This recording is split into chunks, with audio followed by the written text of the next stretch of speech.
নমস্কার বন্ধুরা, আজ আমি আপনাদেরকে একটা নতুন ধরনের মিষ্টি রেসিপি দেখাবো। দেখবেন খুব খাস্তা মিষ্টি, খাস্তা মুচমুচে, মুখে দিলেই মিলিয়ে যায়। আর বাড়িতে আপনারা অনেক দিন পর্যন্ত সংরক্ষণ করে রাখতে পারবেন। আর এটা বানাতে কিন্তু এমন কিছু দামি উপকরণও লাগবে না, বাড়িতে থাকা কয়েকটা উপকরণ দিয়ে আপনি কিন্তু যখন তখন বানিয়ে নিতে পারবেন। এটা কিন্তু দেখতে একদম ছানার গজার মতো, অথচ এখানে কোনো ছানাও লাগবে না। তাহলে চলুন শুরু করি আজকের এই রেসিপি।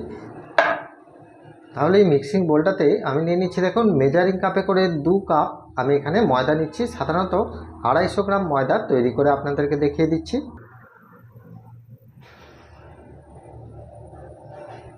আর 1 চা চামচের মতো দিয়ে দিচ্ছি সুজি। সুজিটা দিলে দেখবেন খুব সুন্দর করকরে মুচমুচে। অল্প করে একটু কালো জিরে দিলাম। আর মিষ্টির টেস্টটা বাড়ানোর জন্য আমি এখানে একটু লবণ দিয়ে দিলাম। দিয়ে দিচ্ছি বেকিং সোডা বা খাবার সোডা, 1/4 টিস্পুনের মতো নিয়েছি। এটা আমি যদি চামচে করে মেপে দেখাই কতটা হচ্ছে দেখুন। বাড়িতে সাধারণত যে চামচগুলো থাকে সেই চামচে করেই আপনারা মাপবেন, যদি এরকম টিস্পুন না থাকে। দেখতে পাচ্ছেন কতটা হয়েছে। ঠিক 1 চা চামচের 4 ভাগের 1 ভাগের মতো দেবেন, এর থেকে কিন্তু বেশি পরিমাণ দেবেন না। আর এখানে দিয়ে দেবেন 1 চিমটির মতো বেকিং পাউডার, খুব বেশি পরিমাণ নয়, দেখতেই পাচ্ছেন ঠিক 1 চিমটি। আর এখানে ময়ানের জন্য আমি ব্যবহার করছি রান্নার সাদা তেল। আমি এখানে দিয়ে দিচ্ছি 4 টেবিল চামচের মতো।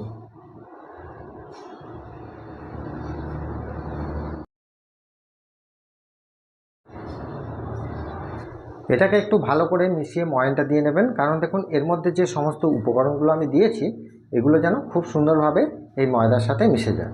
সেজন্য 1 মিনিটের মতো একটু ভালো করে এটাকে মেখে নিলেই হবে। দেখতেই পাচ্ছেন খুব সুন্দরভাবে আমি কিন্তু ময়ানটা দিয়ে নিয়েছি। এবার মধ্যিখানে একটু গ্যাপ করে নিয়ে এটা আমি জল দিয়ে মেখে নেব। 1 কাপ জল। এই 1 কাপ জল থেকে আমি কতটা জল দিয়ে মাখছি আর কতটা বেঁচে যাচ্ছে সেটাও কিন্তু দেখিয়ে দেব। তো অল্প অল্প করে জল দিয়ে এটাকে মেখে নিতে হবে।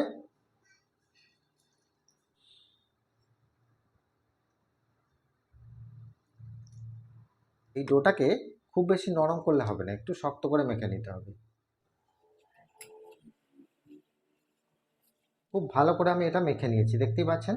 খুব বেশি নরম করে মাখিনি, একটু শক্ত করে মেখে নিতে হবে, কারণ এটা রেস্টে রাখলে অনেকটা কিন্তু নরম হয়ে যায়। এটা মাখার জন্য দেখতে পাচ্ছেন আমি জলটা যে নিয়েছিলাম 1 কাপ, হাফ কাপের একটু হয়তো বেশি লেগেছে। কনসিস্টেন্সিটা বুঝে অল্প একটু কম বেশি লাগতে পারে। এই জলটা দিয়ে মেখে নিয়েছি আর এই জলটা আমি সরিয়ে দিলাম। এবার এখানে এটাকে আমি ঢাকা দিয়ে 10 মিনিটের মতো রেস্টে রেখে দিচ্ছি। এখানে চিনির পাকটা কিন্তু খুবই গুরুত্বপূর্ণ। এই পাকটা একবার ভালো করে দেখবেন, পাকটা যদি সঠিক না হয় তাহলে কিন্তু গায়ে যে চিনির দানাটা সেটা বসবে না। এখানে আমি যেহেতু 2 কাপ ময়দা নিয়েছি সেজন্য কিন্তু 1 কাপ চিনি আমি নিয়েছি।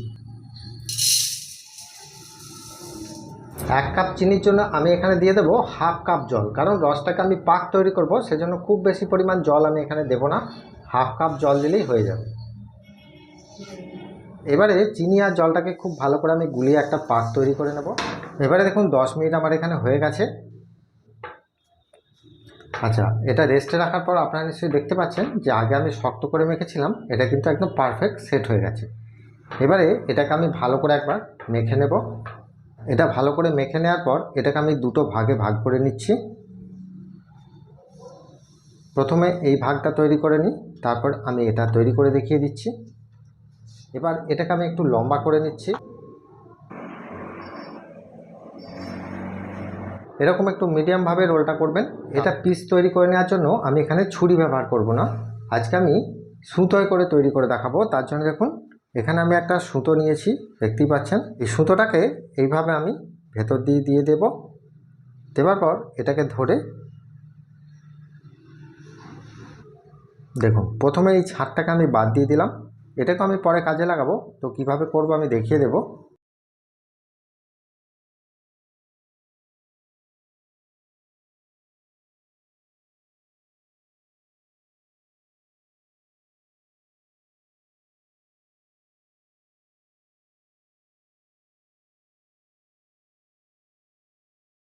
আর সুতো দিয়ে কাটলে একটা সুবিধা হয়, এই যে দেখছেন এখানে যে ভাঁজগুলো বা এই যে দাগগুলো, এগুলো কিন্তু ভাজার পর খুব সুন্দর একটা দেখতে ভালো লাগে, সেজন্য আমি সুতো দিয়ে কাটলাম।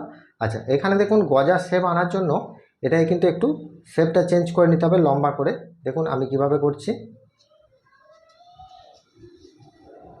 ঠিক এইভাবে গজার মতো শেপটা আমি তৈরি করে নিচ্ছি। যেহেতু এটা গোল হয়ে গেছে সেজন্য এই সাইড দিয়ে আমি এটাকে চাপ দিয়ে দিলাম।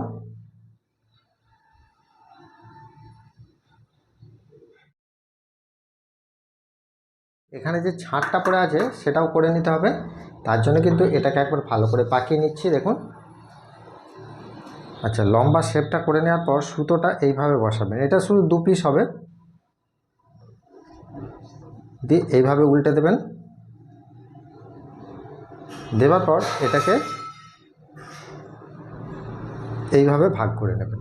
দেখতেই পেলেন কীভাবে হয়েছে। দেওয়ার পর এখানে একটু হালকাভাবে প্রেস করে দিলেই এটা কিন্তু আগের শেপটা এসে গেল। আচ্ছা, এইগুলো সবগুলো তৈরি করে নেওয়ার পর এগুলোকে আমি ভেজে নেব। এগুলো ভেজে নেওয়ার জন্য আমি এখানে সাদা তেল বসিয়ে দিলাম। এবারে দেখুন তেলটাকে আমি হালকা গরম করে নিয়েছি। আর কীরকম গরমের মধ্যে ছাড়ছি একবার দেখে নিন। এখান থেকে একটা ছেড়ে দিয়ে দেখতে হবে। দেখুন, যখন দেখবেন এরকম একটু হালকা পিলপিল করে উঠছে তখন বুঝবেন যে তেলের টেম্পারেচারটা একদম পারফেক্ট আছে। এই মুহূর্তেই কিন্তু গ্যাসের ফ্লেমটাকে আমি মিডিয়ামে রাখলাম। এটাকে আমি সব ছেড়ে দিচ্ছি। দেখুন, আপনারা চাইলে অল্প অল্প করেও ভেজে নিতে পারেন। এবারে আপনাদেরকে ওয়েট করতে হবে এগুলো ভেসে ওঠা পর্যন্ত। গ্যাসের ফ্লেম থাকবে একদম লো টু মিডিয়াম। এটা যখন ওপর দিকে ভাসতে শুরু করবে তখন এইভাবে ছান্তায় করে একটু হালকা করে প্রেস করবেন, তাহলে কী হবে, তলার দিকটা বেশি কালো বা লাল হয়ে যাবে না। আর এখান থেকে একটা চেক করে নিয়ে দেখতে হবে। দেখুন, এখানে আমি হাত দিচ্ছি, গাটা কিন্তু একদম পারফেক্ট আছে। এখানে গ্যাস বাড়ানোর কোনো প্রয়োজন নেই। যদি মনে হয় যে গাটা খুব নরম হয়ে যাচ্ছে, আঙুলটা ঢুকে যাবে বলে এরকম মনে হচ্ছে, তখন জানবেন খাস্তা হয়ে গেছে, একটু গ্যাসের টেম্পারেচারটা বাড়িয়ে দেবেন, তাহলেই হবে। গ্যাসের ফ্লেমটাকে লো টু মিডিয়ামভাবে রেখে আস্তে আস্তে এটাকে উল্টে পাল্টে ভেজে নিতে হবে।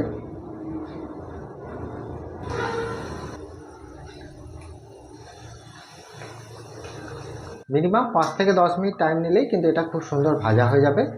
আর গ্যাসের ফ্লেমটাকে একদম কমিয়ে রাখবেন, নাহলে ভেতরটায় কাঁচা হয়ে যাবে আর ওপরটা তাড়াতাড়ি লাল হয়ে যাবে।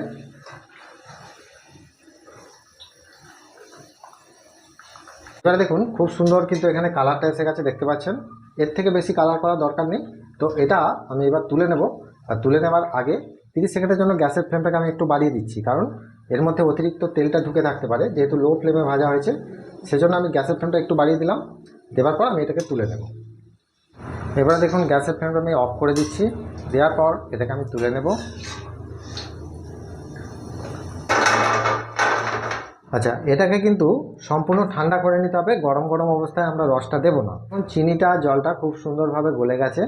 এটা কিন্তু একদম রসটা পাক তৈরি হয়ে গেছে। আর পাক তৈরি হয়ে যাওয়ার পর হাতে নিয়ে একবার দেখতে হবে। হাতে নিয়ে দেখলে বুঝতে পারছেন যে রসটা কিন্তু এখানে একতারে শিরাটা হালকাভাবে এসে গেছে। আর রসটা অনেকটাই মোটা আঠালো হয়ে গেছে, দেখতেই পাচ্ছেন। এই রকম রস যখন এসে যাবে তখন আমি এখানে গজাগুলো দেব। এবারে দেখুন এই যে গজাগুলো আমি রসের দেব, এগুলো কিন্তু সম্পূর্ণ ঠান্ডা হয়ে গেছে, দেখতেই পাচ্ছেন। একদম ঠান্ডা, খুব বেশি গরমে দেবেন না, তাহলে নরম হয়ে যাবে। তো এখানে আমি এই গজাগুলো দিয়ে দিলাম। আচ্ছা, দিয়ে দেওয়ার পর এটাকে অনবরত এইভাবে নাড়তে হবে। গ্যাসের ফ্লেমটাকে লো টু মিডিয়ামভাবে রেখে।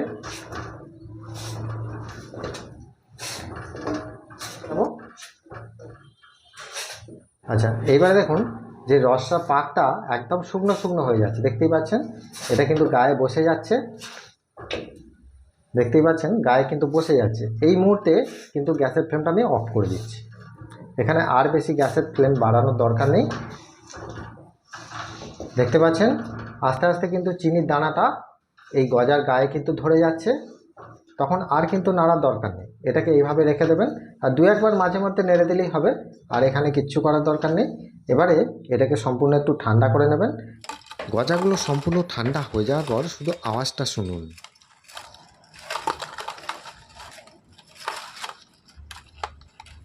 কতটা খাস্তা মুচমুচে হয়েছে সেটা নিশ্চয়ই আপনারা দেখেই বুঝতে পারলেন। আর একটা ভাঙছি দেখুন, ভাঙার পর আপনারা নিশ্চয়ই বুঝতে পারছেন ভেতরের অংশটা দেখুন কতটা খাস্তা। উপরে চিনি জড়ানো, আর মুখে দিলেই এত সুন্দর একটা টেস্ট লাগবে, আর মুখে দিলেই মিলিয়ে যাবে। আর এই গজাটা আপনারা বাড়িতে তৈরি করে অন্তত 1 মাস যদি আপনারা এয়ারটাইট কন্টেনারে ভরে রেখে দিতে পারেন, এটা সহজে খারাপ হবে না। আর কড়কড়ে মুচমুচেটা কিন্তু থেকেই যাবে। আর বাড়িতে যদি বাচ্চা থাকে খুবই সাবধান, কারণ এই গজাটা তৈরি করে রাখলে বাচ্চারা কিন্তু সবই বয়ে বয়ে খেয়ে নেবে, একটাও আপনি খেতে পাবেন না।